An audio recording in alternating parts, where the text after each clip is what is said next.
Thank you, guys. Well, yeah, my name is CJ. I'm a writer, I'm a media maker, make things like podcasts and short films, and coming out with a book next year. And like Jeff said, the stuff that I make is kind of designed to champion and encourage the weirdo, misfit, and make-believer in all of us. Because I don't know if you were like me, but as a kid, I was a weirdo. I was a misfit, and I was a make-believer. I was like a professional dreamer. I dreamed all the time. And, I'd like to think that I've grown up a whole ton since then, but the reality is, I'm still weird. I still feel like a misfit in many situations, and I'll be darned if I'm not still a make-believer. So I'm betting the farm on like two things, okay?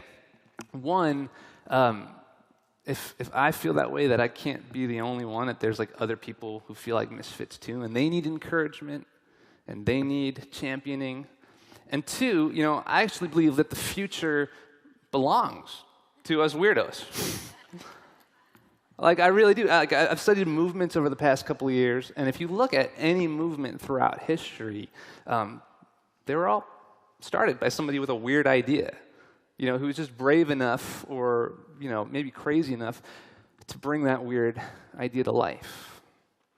And so I'm humbled that, I even get to stand up here with all these amazing people. And thank you, Jeff, for the opportunity. I love the conversation that Jeff has convened about the future of work. So I thought it'd be fun to ask the question, how do we make our work weird?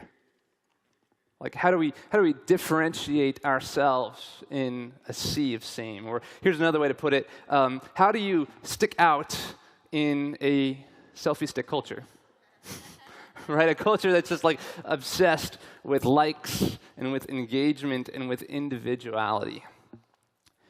And so I figured, I would ask this question, and then I would answer it in the form of a question, because I feel like that's what all the wise men and sages do, so why not give it the old college try myself? So I want to pose this question. It's a question I've been thinking about a lot lately. Like, what if we removed all of the urgency we feel to make something of our lives now, and instead focused on making the future better for others? Like, what would that look like? What would it look like to just remove all the stress and the anxiety and the worry to get a bunch of people to like us, and recalibrated that energy towards ensuring that the next generation inherited a future that was better than the present? Like, what would our lives look like? How would that change the kind of work that we do? Because when we think about influence, right, we tend to think about, big things like linear growth, like getting as many people as possible on our side. And there's nothing wrong with that. Like, I have a lot of respect for anybody who could build this massive following. That's a really big deal. But a recent study by the American Sociological Association actually discovered that in some cases, the more people you have, the bigger your audience is, the less likely they will do the thing that you want them to do. And so I want to put a bold theory out there this morning, Plywood, that influence is not always about multiplication. Influence, many times, is about division. Influence is not always about multiplication. Influence is about division. It's about dividing our time and our energy and our resources and our knowledge among those just within our reach. It's about sharing our true, honest, weird selves with other people in the hopes that they do the same. Influence is not always about multiplication, and a lot of times influence is about division. Do you guys know what a seed's purpose in life is? I do, because I'm weird and I researched it. A seed has one singular primary purpose in life, and that's it. It's to pass its genetic information on to the next generation. That's it. This is a diagram I drew of a seed having an existential crisis.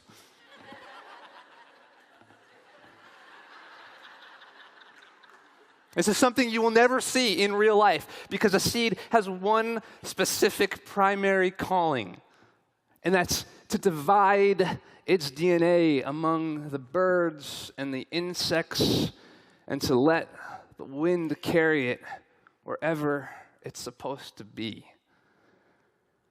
I want to be a seed when I grow up, guys. I've spent so long trying to be like the seed, plus the soil, plus the sun, plus the rain, plus the wind, and it's just exhausting. Like, I want to pollinate what I know among like the people that are within my reach, like wherever I'm supposed to be. Because influence is about division, and influence is also about pollination. And look, like here's the thing. I know this kind of influence is like not sexy. I was actually really nervous to share this whole message with you because I know it's not sexy. Like I hear all the time, there's like people, they're like, I want to influence the influencers, which I always thought was just code for I want to hang out with really cool people. Which is fine. That's awesome. I mean, I would love to hang out with Richard Branson, like on a Virgin flight. That would be amazing. Like, Richard, here's what you should do. Like, that would be amazing. None of us, like, I'm totally, but like, I don't think that's the trajectory for every leader, or for most of us, really. Like, I remember hearing this phrase growing up as a kid: "Show me your friends, and I'll show you your future." And I think the older I get, like, I don't buy it because I think whoever said it had really great intentions, but I think it's been used a lot to like sort of manipulate like who we hang out with, people who could like we can emulate, and people who could like make us successful, and like that's it. And I don't think the world gets a lot better when we limit ourselves to those kinds of relationships. Like I think we should be hanging out with the weirdos and the misfits and the make-believers and the people on the margins of society and the outsiders, and to let like their weirdness rub off on us and our weirdness like rub off on them, to discover like the things that connect us beyond the things that divide us. I think that's how innovation happens. I think that's how creativity sparks. I think that's where the future lies. But that's a lot messier. That's harder to do. Like, again, I know it's not sexy. We're talking about pollination influence, right? Like, literally, pollination is not sexy. It's just not. Like, if you think about all the ways in the universe to procreate, pollination is very, very low on the totem pole and the sexiness factor, which is true. But it's sustainable. It's sustainable. Like before you kind of think, hey, look, this is just a feel-good, inspirational talk, let me give you a couple of examples of real-life companies, movements, and people who've opted into this kind of influence. This influence that divides itself, this influence that pollinates, this on-the-ground kind of influence. So first example, little company known as Spotify. A couple of years ago decided, hey, we actually don't want any more taskmasters as leaders. We want servant leaders. And so they decided to create these things called squads. And squads are these small cross-functional teams made up of no more than 8 people. And at the center of those squads, they created this role called the squad coach. And the job description of the squad coach, I love this. It's to teach, to mentor, to gather people together. And this is my favorite, to sow seed. Another example, civil rights movement. Got to talk about the civil rights movement in Atlanta. We are in the breeding ground for the civil rights movement. And a lot of us know folks like Dr. Martin Luther King and Rosa Parks. But I'd venture to say that a ton of us aren't really familiar with this guy named James Lawson. Some of us are. Cool. All right. Well, James Lawson is one of my heroes because where I live in Nashville, Tennessee, any Nashville people here? All right, come on. In Nashville, Tennessee, there was this thing during the civil rights movement of the 1960s called the Nashville Sit-ins, where these college students, these kids really, would get together and they would literally like plant themselves in places where they weren't allowed in peaceful demonstration. And folks would make fun of them, folks would hurl things at them like insults and actual objects, and they would even physically assault them. And all the while, these kids, like, I don't think I could do, I don't know if I could do this or not. Like, their response was this, like, peaceful opposition, this peaceful, non-violent reaction, like, unbelievable. And you know who taught them how to do that? A guy named James Lawson. This guy who went around from college to college in Nashville, Fisk College and Vanderbilt University, and he would gather these students together, these cohorts, these little workshops, these trainings, these squads, if you will. And he would teach them the principles of Mahatma Gandhi and nonviolence and prepare them for the moment where they'd actually have to put those principles into action. He actually got kicked out of Vanderbilt University, expelled from Vanderbilt University for being a part of this movement. And what I love about James Lawson is that most of us have never heard of the guy, but out of these squads, out of these cohorts, came amazing civil rights leaders like James Bevel, Marion Barry, and John Lewis. What's up, Atlanta? Come on. Influence often looks like dividing oneself among people who will divide themselves among people who will divide themselves among people. Last example, personal stories. My friend Steve. I want to talk to you about him. Steve was like the bachelor's bachelor, like in our friend group. Like we were all married, and Steve was like dating these girls, and he'd bring home these girls to us, and we'd be like, Steve, that's not sustainable, man. Like every single one of them crazy eyes. You know what I mean? Like some of you know what I'm talking about. And what was fascinating is like the woman that finally captured his heart and eventually married him was this really put together woman who like knew her stuff, and her husband passed away like really tragically and really suddenly a couple of years prior, and left her to mother these three like super cute blonde-headed girls, like all under the age of 3. I know this sounds like the plot to Full House, and it actually is. Like what was amazing is we saw our friend Steve transform from this like perpetual adolescent bachelor playboy to like the real life version of Uncle Jesse. It was unbelievable. Like he adopted these girls, and he shows up at their football games and their soccer games and their school plays and their graduation. It's amazing.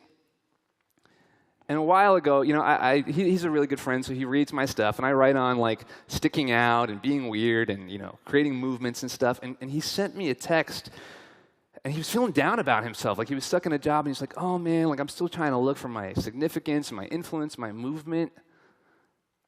And I was taking it back because I'm like, Steve, what are you talking about?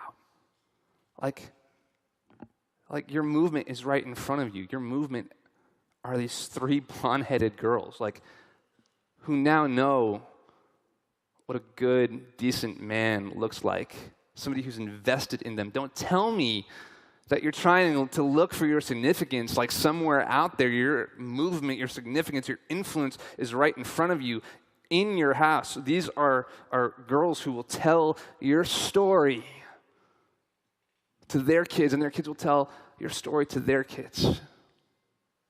Don't tell me you're still looking for your movement. Your movement's right in front of you. The great poet, weirdo monk of the 1960s, Thomas Merton, says, the way of the sage is not the way of attacking. It's not charging at his objective, not busying himself too intently on his goals. The sage is dim and obscure, aka not sexy. While everyone obsesses over success, he alone is silent, a recognition of sacredness and perfect accomplishment of what is demanded by the precise situation. I said I want to be a seed. I want to be a sage too. I think maybe they're one and the same. By the way, this stuff is like really easy to talk about on a stage in front of you guys. It's like really hard to put into practice in real life. And so I was talking to my wife about a year ago, just about how much I struggle like with all of this. And I just like, babe, I wake up every morning feeling like I have something to prove to the world, and it's causing me stress and worry and anxiety. And she just looked at me. She's in the audience today, and she looked at me with this profound sensitivity, and she just said, well, what if you changed your perspective from having something to prove to having something to give? And it was at that moment I realized my wife was an infinitely better looking version of Yoda. Because she's right. Like, she's totally right. And I'm trying to put this thing into practice. I'm trying to practice an influence that divides itself. And I'm like a kindergartner when it comes to this. I'm doing small things. Like, this might seem really insignificant, but I'm like starting to put my phone in the other room when I'm hanging out with my family. Because I'm realizing that it's become an iPhone, like a very, very real representation of the brand name. And so I've been putting it away in the other room. And it's funny, I was hanging out with my 4-year-old daughter a couple of weeks ago, and I was practicing this. The phone was in the other room. We went outside, and we were playing with chalk. And she said, "Dad, would you draw Daniel Tiger for me?" I said, "Absolutely. I love a good challenge." And for those of you who don't know, like, Daniel Tiger is really big in the 4-year-old world. And so we're drawing, I'm drawing it, and she's like, "Dad, can I help?" And I said, "No. Because, well, I'm a work in progress, guys, okay? Like, when you give me a task, I'm very focused on it. I'm not saying I'm perfect, okay? But later that night, I'm putting her to bed, I give her a bath, and like the last thing she says to me, one of the last things she says before she closes her eyes is like, "Dad, thanks for drawing Daniel Tiger with me." And I said, "Well, I drew it for you. Like, if anybody comes over and sees it, make sure this is," no, I said, like, this is my art. No, that was like the most influential thing I did in her life that day, and in mine. My friend makes all of his decisions in a graveyard. Not like what I should have for lunch today, like big decisions, like really big decisions. And I know that sounds morbid, but it helps him sort of clarify things and gives him perspective when like life and death is in front of him. And so I want to leave you with a thought. It's not going to say how many likes or followers we had on our gravestone, or how much money we made. You guys are in Atlanta at this amazing event full of problem solvers. Like, if you get a minute, like, go to Dr. Martin Luther King's memorial, his tombstone, and ask yourself a couple of questions. And I've asked a lot of questions in this 20 minutes that I've had with you, but I want to just leave you with one more. Did your life count for something? Will your life count for something? Or did you spend most of your life like just counting? It's not too late to do some math and to choose weird. Thank you, guys.